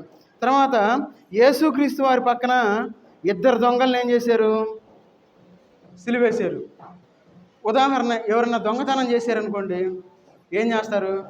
ఇటు చూడాలి, మోత వచ్చింది, ఎందుకంటే మన కోసం స్పెషల్ చేస్తున్నారు, సౌండ్ అంతే వచ్చింది. యేసుక్రీస్తు వారితో పాటు 2 దొంగలను పెట్టారు. ఇద్దరు దొంగల్ని కుడి వైపున ఒకళ్ళు, ఎడమ వైపున ఒకళ్ళు. దొంగలు సహజంగా రోమా ప్రభుత్వం వాళ్ళు ఏం చేస్తారంటే, దొంగకి శిక్ష విధించే శిక్ష ఏంటంటే, దొంగ ఏదైతే దొంగతనం చేసాడో ఆ దొంగిలించిని తీసుకురావటం, ఏదన్నా ఫైన్ కట్టడం వరకే. మరి వీళ్ళిద్దరికి ఎందుకు వేసారు దొంగల్ని చెప్పండి? అసలు వాళ్ళిద్దరు ఎవరు? వాళ్ళిద్దరినే ఎందుకు యేసుక్రీస్తు వారితో పాటు వేయాలి? ఎప్పుడైనా మనం ఆలోచించామా? ఎందుకంటే వీళ్ళిద్దరితో పాటు వేసిన దొంగలు ఎవరంటే, వీళ్ళు గజ్జి దొంగల వాళ్ళు. అంటే రోడ్ల మీద వెళ్ళినప్పుడు దాడి చేస్తారు కొంతమంది. దొంగల్లో వేరే ఉంటారు, 2 రకాల దొంగలు. ఒక దొంగతనం చేసేవాళ్ళంటే మనుషులకు భయపడే వాళ్ళు ఉంటారు, రెండో వాళ్ళు భయపడిన వాళ్ళు ఉంటారు. వాళ్ళు ఏం చేస్తారంటే ప్రాణాలు తీసేస్తారు, ప్రాణం తీసి దొంగతనం చేసి వెళ్ళిపోతారు. అలాంటి దొంగలు వీళ్ళిద్దరూ. అయితే వీళ్ళిద్దరూ ఏం చేశారు, అందుకే రోమ ప్రభుత్వం వాళ్ళు ఏం చేస్తారంటే వాళ్ళ సమాధుల మీద రాస్తారు. ఏమని రాస్తారు? కిల్లుడ్ బై, ఇంగ్లీష్లో దాని పేరు ఉంది, ఏంటంటే బ్యాండిట్స్ అని ఉంది. బ్యాండిట్స్ అంటే గజ దొంగలు. కిల్లుడ్ బై బ్యాండిట్స్ అని ఉంటుంది రోమా ప్రభుత్వ సమాధుల మీద. ఆ మాట రాయబడి ఉంటుంది. అంటే ఆ సమాధి చూసినప్పుడు బందిపోటు దొంగలు వీళ్ళని చంపేశారు కాబట్టి వీళ్ళు చనిపోయారు అని తెలియటం కోసం ఇప్పటికి కూడా వాళ్ళు అట్లా రాస్తూ ఉంటారు. అర్థమైందా? అందుకని ఇద్దరు దొంగలను అట్లా వేసారు.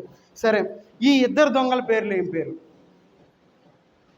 అయ్యా బైబిల్లో లేదు కదా, మరి బైబిలే మాకు ప్రామాణికం, బైబిల్ మించి మాకు తెలియదు, బైబిల్ మించి బయట నుండి వస్తే అది దొంగ బోధ అయ్యిద్ది అనుకుంటాం. ప్రామాణికం అంటే మనకు అందదు కాబట్టి అట్లా ఒక 66 పుస్తకాలు చేశారు అంతే. చూడండి, వీళ్ళిద్దరి పేర్లు, యేసుక్రీస్తు వారికి ఎడమ వైపు ఉన్న దొంగ పేరు ఏం పేరు ఏంటంటే గెస్టాస్ దొంగ పేరు. Gestas, GESTAS, Gestas. గుర్తుపెట్టుకోండి, గెస్టాస్ దొంగ పేరు. యేసుక్రీస్తు వారి యొక్క కుడివైపు ఉన్న దొంగ పేరు ఏం పేరంటే డిస్మస్. DISMAS. క్రిస్మస్ గుర్తుపెట్టుకుంటే డిస్మస్ గుర్తుంటుంది. యేసుక్రీస్తు వారి ఎడమ వైపు ఉన్న దొంగ పేరు ఏం పేరు? గెస్టాస్. మీరందరూ గుర్తుపెట్టుకోవాలి. మీ అందరూ తెలిసింది. ఈరోజు కొత్త విషయం మనం నేర్చుకుంటున్నాం. యేసుక్రీస్తు వారి యొక్క దొంగ పేరు ఏం పేరు? ఎడమ చేతి వైపు ఉన్న దొంగ పేరు గెస్టాస్, కుడి చేతి వైపు ఉన్న దొంగ పేరు డిస్మస్. ఈ గెస్టాస్ అంటే దాని అర్థం ఏంటంటే, ఆ మీనింగ్, ఇంగ్లీష్ మీనింగ్ అంటే కంప్లైంట్, ఫిర్యాదులు చేసేవాడు. తర్వాత టు మౌర్న్ అంటే మొర్ర పెట్టువాడు. గెస్టాస్ అనే దానికి పేర్లు అంటే ఫిర్యాదు చేసేవాడు. తర్వాత డిస్మస్ అనే దానికి పేరేంటంటే డెత్, మరణము అని అర్థం ఇంగ్లీష్లో. అది రోమన్ పేరు అది. ఇప్పుడు దాని యొక్క మీనింగ్ ఏంటంటే డెత్, మరణము. తర్వాత సన్సెట్, అస్తమయము. చూడండి, అస్తమయము. వీళ్ళిద్దరిలో ఎవరు రక్షించబడ్డారు చెప్పండి? డిస్మస్. కరెక్ట్. ఎందుకంటే డిస్మస్ అంటే డెత్. చూడండి, దేవుడు మరణములో ఉన్న మనల్ని దేవుడు రక్షించాడు. ఎందుకంటాడు నువ్వు నాతో కూడా పరదైసులో ఉందువు. చూడండి దేవుడు ఎంత ప్రేమ. ఇంకొకటి, మనలో కొంతమంది అతి తెలివి కలిగిన వాళ్ళు ఉంటారు. వాళ్ళు ఏమంటారంటే, అయ్యా అక్కడ డిస్మస్ దొంగ గారిని యేసుక్రీస్తు వారు డైరెక్ట్గా రమ్మన్నారు కదా, అట్లానే నేను బాప్తిసం తీసుకోపోయినా నేను చచ్చిపోయేటప్పుడు దేవా నన్ను క్షమించంటే రమ్మంటాడేమో డౌట్ ఉంటుంది. అసలు దేవుడు దానికి అసలు ఒప్పుకోడు. ఎందుకంటే యేసుక్రీస్తు వారు మరణించి తిరిగి లేవకముందు వాళ్ళందరూ ధర్మశాస్త్రం కింద ఉన్నారు. అంటే వాళ్ళు చనిపోయే ముందు యేసుక్రీస్తు వారిని ఆ యొక్క హృదయంలో విశ్వసిస్తే చాలు వాళ్ళకు దేవుని యొక్క రాజ్యం, పరలోకం వచ్చేస్తుంది. ఆయన మరణించి తిరిగి లేచిన తర్వాత ఖచ్చితంగా బాప్తిసం తీసుకోవాల్సిందే. ఎందుకంటే ఆయన మరణించి తిరిగి లెగిసి ఉన్నారు కాబట్టి. ఆ విషయం తెలియక చాలామంది ఆ ప్రశ్నకి సమాధానం తెలియక, ఎట్లా చెప్పాలో తెలియక ఏమంటారు, అయ్యా నిజమేలే అనుకుంటారు. కాదు, ఖచ్చితంగా బాప్తిసం తీసుకోవాలి. నూతన జన్మ అనుభవాన్ని కలిగి ఉండాలి. మనందరం పుడతా ఉంటాం కదా, మనందరికీ డిఫరెంట్ డేట్లు ఉంటాయి. ఏది? నేను ఆగస్ట్ 14th పుట్టాను. అంబేద్కర్ గారు ఎప్పుడు పుట్టారు? మొన్న చేశారు, ఏప్రిల్ 14th. అంబేద్కర్ గారు 14th పుట్టారు. అంటే అట్లాగే ఆత్మీయంగా మనం పుట్టాలి. ఎప్పుడు పుట్టాలి? చాలామంది ఏం చేస్తారంటే, అయ్యా మేము అబ్జర్వేషన్ చేయాలి, 4 రోజులు చూడాలి, వారం రోజులు చూడాలి, సంవత్సరం చూడాలి, ఎప్పుడే బాప్తిసం అంటారు. మధ్యలో చచ్చిపోతే ఎవరు బాధ్యులు?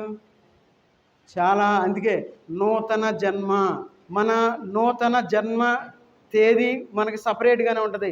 అందరికి ఒకటే డేట్ ఉండదు. ఒకటే డేట్ ఉందంటే అది ఆచారం ప్రకారం ఇచ్చింది. ఆచారంగా సంవత్సరానికి ఒకసారి ఇచ్చేవాళ్ళు ఒక డేట్ ఇస్తారు, అది కాదు. మన జీవితంలో ఒకవేళ ఈరోజు రాత్రి బాప్తీసం తీసుకోవాలని చెప్పి నాకు వస్తే ఆ రాత్రి ఏం చేయాలి? అయ్యా నాకు బాప్తీసం కావాలి, నాకు బాప్తీసం ఇయ్యి అని చెప్పి అడిగి అప్పుడు బాప్తీసం తీసుకోవాలి. అది నూతన జన్మ అనుభవం. అది అట్లా కాకుండా అయ్యగారు నాకు బాప్తీసం ఎప్పుడు ఎత్తారు? అమ్మ నీకు క్రిస్మస్ రోజు ఉంది, నువ్వు వెయిట్ చేయి, నువ్వు ఎట్లా ఉంటావు నేను చూస్తాను అని చెప్పి అంటాం కాదు బాప్తీసం అంటే. మనం తెలియక అజ్ఞానులుగా ఉన్నాం కాబట్టి అలాంటి జీవితాలు మనం జీవిస్తూ ఉన్నాం. చూడండి అట్లా. అందుకే డిస్మస్ అనే దేవుడు డైరెక్ట్గా నువ్వు నాతో కూడా పరదైసులో ఉందువు, అవి నువ్వు మారు మనసు పొందాలి, నేను బతికేస్తాను, నువ్వు వెళ్ళిపో అనలా యేసుక్రీస్తు వారు. స్పాట్లో రెడీమేడ్గా దేవుడు ఏం చేశాడు? రక్షణ ఇచ్చినట్లు మనం చూస్తూ ఉన్నాం. చెరసాల యజమాని రెడీమేడ్గా నైట్ కుటుంబం మొత్తం రక్షణ పొందింది. తల్లి, తండ్రి, ఆ బిడ్డలు అందరూ రక్షణ పొందారు, బాప్తీసం తీసుకున్నారు. మరి ఇప్పుడు ఎందుకు ఇలాంటి మాటలు మనం వింటా ఉన్నాం? ఆయన కొత్త బాధ చేస్తున్నాం అనుకుంటాం మనం. కాదు, బైబిల్ యొక్క బైబిల్లో ఏముందో మనం దాని ప్రకారమే వెళ్ళాలి, అట్లానే జీవించాలి. అందుకే నేను చాలాసార్లు చెప్పా, ఎవరైతే బాప్తీసం తీసుకోవాలి అనుకుంటారో ఆ క్షణంలోనే మీరు బాప్తీసం తీసుకోండి. మన బోధ, మన యొక్క సంఘం సహవాసం అలాంటిది కాదు. యేసుక్రీస్తు వారు ఎట్లయితే చెప్పి ఉన్నారో అలాంటి పద్ధతిలోనే మనం వెళ్దాం.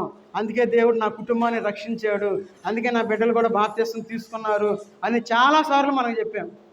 కానీ ఎవరు భయం ముందుకు రాలే. అయ్యో మా గుంటూరు వాళ్ళు రావాలి, లేదంటే మాకు అమెరికా వాళ్ళు రావాలి. మనకు మరణం వస్తే ఏ గుంటూరు వాళ్ళు మనల్ని ఏం చేయలేరు. మన మరణం రాకముందే మనం ఏం చేయాలి? ముందుకు వెళ్ళటమే. దేవా నువ్వు ఉన్నావు, నీతో నేను ఉంటాను, నాకు బాప్తీసం కావాలి అని బాప్తీసం తీసుకొని ముందుకు వెళ్ళిపోవాలి. ఒక తీర్మానం మనం తీసుకోవాలి. సరే, అయితే ఈ పేర్లు మనకు ఎట్లా తెలిసింది? నాకు ఎట్లా తెలిసింది? మనకు కాదు, మాకు తెలియదు కానీ నువ్వేగా చెప్తుంది అంటారు కదా. ఈ పేర్లు ఎట్లా తెలిసినాయి? ఒక డౌట్. దొంగల పేర్లు చెప్పాంగా, చెప్పాలి. ఎడమ చేతి ఉన్న అతని పేరేం పేరు? దొంగ పేరు గెస్టస్. గెస్మస్ కాదు, మస్లోకి వెళ్ళిపోయాడు, గెస్టస్. తర్వాత కుడి చేతి వైపు ఉన్న దొంగ పేరు డిస్మస్. Okay, very good. ఈ పేర్లు ఎట్లా తెలిసినాయి అంటే దేవుడు పరలోకం ఎట్లా ఉంటుందో అది మనకు తెలియటం కోసం హనోకు చేత ద బుక్ ఆఫ్ హనోక్ అని ఒక గ్రంథాన్ని రచించారు. అంటే ఆ బుక్లో లేదు, నేను వాళ్ళ పేర్లు దాంట్లో మనకు తెలియటం కోసం చెప్తున్నాను. అంటే పరలోకంలో ఎట్లా ఉంటుంది, మనకి ఎన్ని ఆకాశాలు ఉన్నాయి, ఈ ఆకాశాల్లో ఏ ఆకాశంలో ఏం జరుగుతూ ఉందో ఈ మొత్తం చాలా క్లియర్గా రాపించారు. అది నేను నేర్చుకున్నా, నాకు తెలుసు, కానీ నేను దాని గురించి చెప్పను. ఎందుకంటే మన మేధస్కి అంత జ్ఞానం లేదు, మన కాదు వినేవాళ్ళ మేధస్కి. వాళ్ళు ఏం చేస్తారంటే ఇది కొత్త బోధ అనుకుంటారు, ఏదో కొత్త రకం అనుకుంటారు. కాదు. అయితే ఎజ్రా గారి చేత 242 గ్రంథాలు రాపించాడు దేవుడు. మీకు కూడా చెప్పే 3వ ఎజ్రా గ్రంథంలో 6వ అధ్యాయము 76వ వచనంలో యేసుక్రీస్తు వారి పేరు రాయబడి ఉంది. అక్కడ యేసుక్రీస్తు వారు ఎట్లా చనిపోతాడో రాయబడి ఉంది.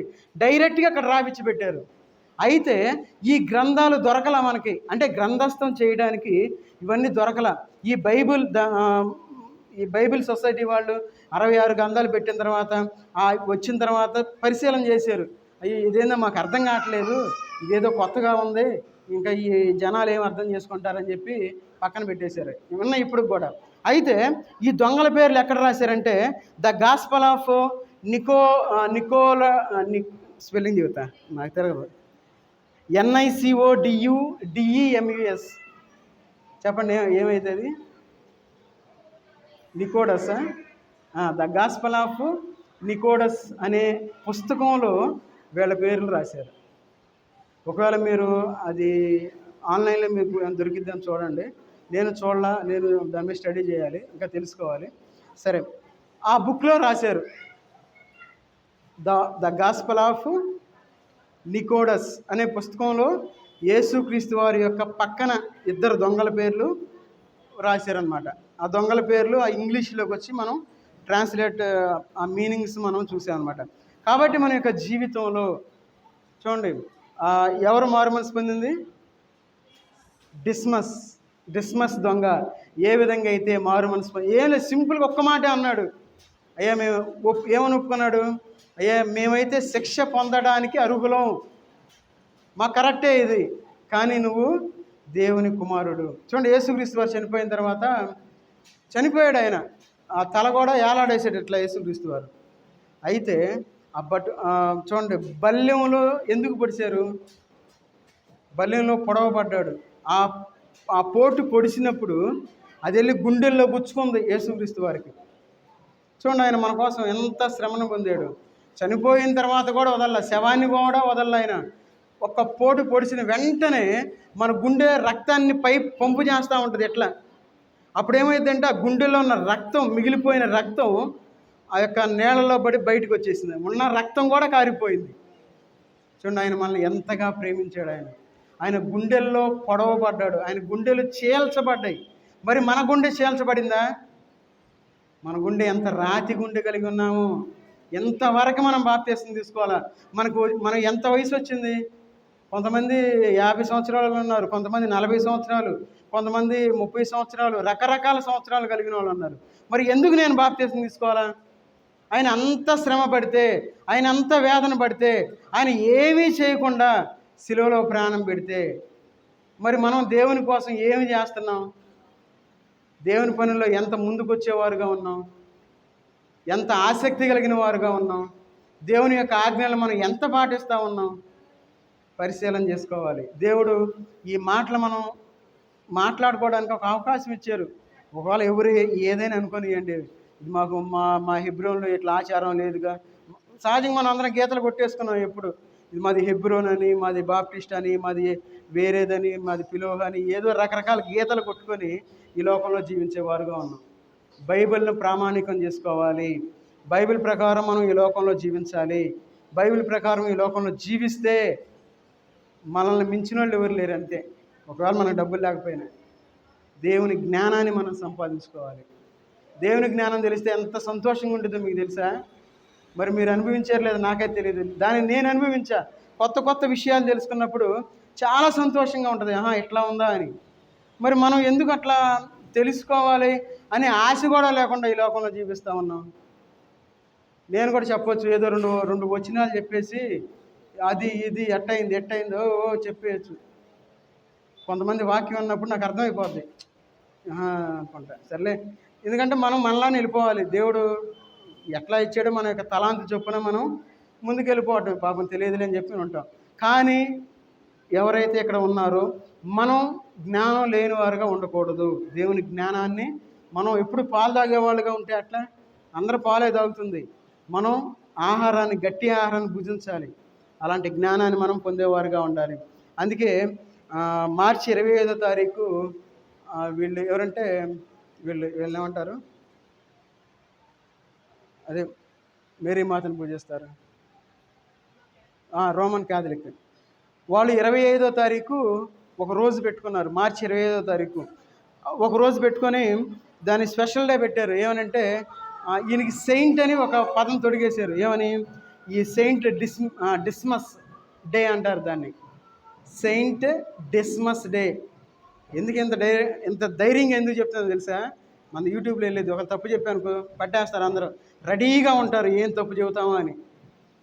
దేవుని వాక్యం వినకపోయినా సరే, సెయింట్ డిస్మస్ డే అని మార్చి 25వ తారీఖు వాళ్ళు ఒక ఫీస్ట్ చేసుకుంటారు. ఎందుకంటే ఈ దొంగను జ్ఞాపకం చేసుకొని, ఈ దొంగ ఏ విధంగా మారు మనసు పొందాడు, మంచోడు, మంచి దొంగ అని చెప్పి వాళ్ళు ఒక వేడుక చేసుకుంటారనమాట. చూడండి, మారు మనసు వలన ఒక దొంగకి ఒక రోజు ఇచ్చి, సంవత్సరంలో ఒక రోజు ఇచ్చేసారు. ఒక రోజు ఇచ్చి భోజనాలు చేసుకునే స్థితిలోకి వెళ్ళిపోయారు. చూడండి, మరి మనం మారు మనసు పొంది మనం దేవునిలో ఉంటే దేవునికి ఎంత సంతోషంగా ఉంటుంది, మనకి ఎంత ఆశీర్వాదంగా ఉంటుంది. సరే, మన జీవితంలో దేవుడు మనకి గొప్ప ధన్యతనిచ్చాడు మనకి. ఎందుకంటే దేవుని యొక్క మహాకృపను బట్టి మనందరినీ సజీవులుగా ఉంచుకున్నాడు. ఆయన మన కోసం చనిపోయాడు. ఆయన మన కోసం ఉపవాసం ఉన్నాడు. ఆయన మన కోసం శ్రమలు పెట్టబడ్డాడు. ఆయన మరి 40 రోజులు ఉపవాసం ఉన్న వాళ్ళని సిలువేసుకోమని చెప్పాలి. కొంతమంది ఉంటారు 40 రోజులు కరెక్ట్గా ఊగిపోతారు, తర్వాత ఏముండదు అక్కడ. బాప్తీసం తీసుకునే వాళ్ళు కూడా ఉంటారు 40 రోజులు. నువ్వు బాప్తీసం తీసుకోకుండా 40 రోజులు ఉండి ఉపయోగం ఏముంది? వాళ్ళ 41వ రోజు సిలువ వేయాలి వాళ్ళకి, నువ్వు దేవునిలో ఉండని. సరే, మన జీవితంలో మనం దేవుని యొక్క వాక్యానుసారంగా మనం ముందుకు వెళ్ళిపోదాం. నేను ఎట్లా ఉన్నాను, నా జీవితం ఎట్లా ఉంది, నేను వాక్యానుసారంగా ఉన్నానా లేదా, ఆచారమైన భక్తి కలిగి జీవిస్తూ ఉన్నానా, ఆచరణకరమైన భక్తి కలిగి జీవిస్తూ ఉన్నానా? ఒక్కసారి మనం పరిశీలన చేసుకోగలిగితే మనం ఎన్నో గొప్ప కార్యాలు చూస్తాం. దేవుడు మన యొక్క మందిరంలో అనేకమైన గొప్ప కార్యాలు చేస్తున్నాడు. మనం కూడా పిలిచి సాక్ష్యాలు చెప్పిస్తే వాక్యానికి టైం ఉండదు, అందుకే మనం అట్లా చెయ్యం. దేవుడు గొప్ప కార్యాలు జరిగిస్తూ ఉన్నాడు మన మందిరంలో, అన్ని కుటుంబాల్లో దేవుడు జరిగిస్తూ ఉన్నాడు. దాన్ని మనం గ్రహించాలి. దేవునికి వందనాలు చెప్పి మనం ఈ లోకంలో మనం ముందుకెళ్ళేవారుగా ఉండాలి. కాబట్టి అందరూ తల్ల వంచినట్లయితే మనం ప్రార్థన చేసుకొని మనం ముగించుకుందాం. మహోన్నతుడైన దేవా, సర్వాధికారి అయిన దేవా, నీకు వందనాలు తండ్రి. ఈ మధ్యాహ్న కాల సమయంలోనైనా మీ యొక్క మరణాన్ని మేము జ్ఞాపకం చేసుకోవడానికి మీరు ఇచ్చిన యొక్క గుడ్ ఫ్రైడేని బట్టి మీకు వందనాలు చెల్లించుకుంటూ ఉన్నా తండ్రి. మా జీవితంలోనైనా మీ సన్నిధిలో ఈ విధంగా గడపడానికి మీరు ఇచ్చిన మహాకృపను బట్టి మీకు వందనాలు చెల్లించుకుంటూ ఉన్నా తండ్రి. ఈ సమయాన్ని చూడలేక ఎంతోమంది గతించిపోయారు తండ్రి. మాకంటే గొప్పవారు తండ్రి, మాకంటే ఎంతో కలిగిన వారినైనా, మాకంటే జ్ఞానవంతులు తండ్రి. కానీ మీ యొక్క మహాకృపను బట్టినైనా మీరు మమ్మల్ని కాచి కాపాడి మా కుటుంబాన్ని భద్రపరుస్తూ ఉన్న విధానాన్ని బట్టి మీకు వందనాలు చెల్లించుకుంటూ ఉన్నా తండ్రి. అవును నాయన, యేసుక్రీస్తు వారు తండ్రి ఈ లోకంలో ఎంతో శ్రమను అనుభవించారు తండ్రి, ఎంతో బాధను అనుభవించారు నాయన. కానీ నాయన ఈ లోకంలో మీకోసం నాయన కొద్ది శ్రమను అనుభవించలేని స్థితిలో మేము జీవిస్తూ ఉన్నాం తండ్రి. క్షమించమని అడుగుతున్నా తండ్రి. అవునైనా మీ జీవితం మీ యొక్క సన్నిధిలో మేమందరి జీవితాలు ఉంచలాగానే తగిన సహాయం చేయండి తండ్రి. ఇక్కడ చేరి ఉన్న ప్రతి కుటుంబాన్ని మీరు జ్ఞాపకం చేసుకుని తండ్రి. అన్నిటికంటే ముఖ్యమైనది మీ సన్నిధిని గ్రహించే విధంగా తగిన సహాయం చేయండి తండ్రి. మీ సన్నిధి ఆనందాన్ని పొందడానికి తగిన సహాయం చేయండి తండ్రి. మీ సన్నిధిలో మేళ్ళు పొందడానికి తగిన సహాయం చేయండి తండ్రి. మీ సన్నిధిలోనైనా కుటుంబంగా కలిసి ఆరాధించేవారుగా, స్తుతించేవారుగా ఉండడానికి తగిన సహాయం చేయండి తండ్రి. అయ్యా మీ యొక్క జ్ఞానాన్ని పొందడానికి తగిన సహాయం చేయమని అడుగుతున్నా తండ్రి.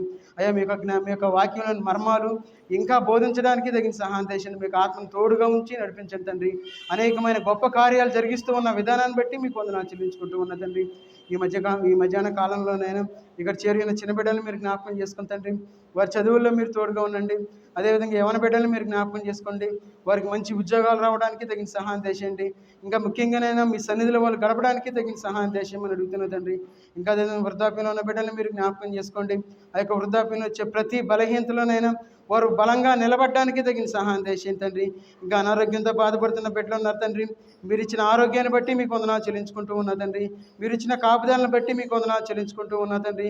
వారికి సంపూర్ణమైన ఆరోగ్యాన్ని కలుగు చేయమని అడుగుతున్నా తండ్రి. ఎందుకంటే మీరు ఆరోగ్యాన్ని ఇచ్చే దేవుడుగా ఉన్నారు తండ్రి. అయ్యా మమ్మల్ని స్వస్థపరచడానికి ఆయన మీరు గాయపరచబడ్డమే ఉన్నారు తండ్రి. మౌనైనా మీరు స్వస్థత కలిగించమని అడుగుతూ ఉన్నా తండ్రి. ఇంకా నేను ఆత్మీయంగానైనా ఎవరైతే స్వస్థత లేని వారుగా ఉన్నారో వారిని జ్ఞాపకం చేసుకుంటాండ్రి. ఎవరైతే నేను ఆత్మలో బలం లేని వారుగా ఉన్నారో వీరిని జ్ఞాపకం చేసుకుంటాండ్రి.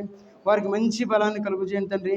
మీ సన్నిధిలో ఉండేలాగా తగిన సహాయం దయచేయమని అడుగుతూ ఉన్నా తండ్రి. ఇంకా కాంపిటేటివ్ ఎగ్జామ్స్ రాసే బిడ్డలు మీరు జ్ఞాపకం చేసుకుని తండ్రి. వారికి మంచి జ్ఞానాన్ని ఇవ్వండి. అదేవిధంగానైనా ఉద్యోగాలు చేస్తున్న బిడ్డలు మీరు జ్ఞాపకం చేసుకుని తండ్రి. ఆ యొక్క ఉద్యోగాల్లో మీరు తోడుగా ఉండి నడిపించండి. అయ్యా గర్భఫలం లేని బిడ్డల్ని మీరు జ్ఞాపకం చేసుకుని తండ్రి. అయ్యా గర్భఫలాన్ని ఇవ్వమని అడుగుతున్నా తండ్రి. అయ్యా పాలు తాగే బిడ్డల్ని మీరు జ్ఞాపకం చేసుకుని తండ్రి. వారి చుట్టూ మీరు మీ యొక్క దేవతను కంచి ఇవ్వమని అడుగుతూ ఉన్నా తండ్రి. వారికి కావాల్సిన ప్రతి అవసరాన్ని మీరు తీర్చమని అడుగుతున్నా తండ్రి.